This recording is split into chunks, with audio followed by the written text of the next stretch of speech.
గర్వంతో విర్రవీగిన చెట్టు వెర్సెస్ మౌనంగా ఉన్న గడ్డిపూచ చివరకు గెలిచిందెవరో తెలుసా? ఒక దట్టమైన అడవిలో ఒక భారీ వృక్షం ఉండేది. దానికి తన ఎత్తు, బలమంటే చెప్పలేనంత గర్వం. అది తన కింద ఉన్న చిన్న గడ్డిపోచను చూసి రోజూ ఎగతాళి చేసేది. నన్ను చూడు, నేను ఎంత ఎత్తుకెదిగానో, ఎంత దృఢంగా ఉన్నానో, నేను ఏ గాలికీ తల వంచను. కాని నువ్వు చిన్న గాలి వీచినా భయంతో వణికిపోతావు అని పదే పదే ప్రగల్భాలు పలికేది. ఆ మాటలకు గడ్డిపోచ మౌనంగా చిరునవ్వు నవ్వేది. ఒకరోజు అడవిలో భయంకరమైన తుఫాను వచ్చింది. పెనుగాలులు బీభత్సం సృష్టించాయి. అప్పుడు గడ్డిపోచ వెంటనే అప్రమత్తమై గాలి వీస్తున్న దిశగా నేలకు ఒదిగిపోయి తన ప్రాణాలు దక్కించుకుంది. కాని గర్వాంధకారంలో ఉన్న ఆ పెద్ద చెట్టు మాత్రం గాలిని ఎదురించాలని చూసింది.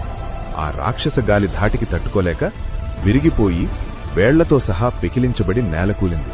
నీతి: మనం ఎంత గొప్ప స్థాయికి ఎదిగినా బలవంతులమైన అతిగర్వం, ప్రగల్భాలు పనికిరావు. అవే ఒక్కోసారి మనకు ముప్పు తెస్తాయి.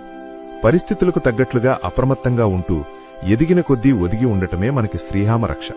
ఇలాంటి మరిన్ని ఇంట్రెస్టింగ్ కథల కోసం మినీ కథలు తెలుగు పేజ్ను ఫాలో అవ్వండి.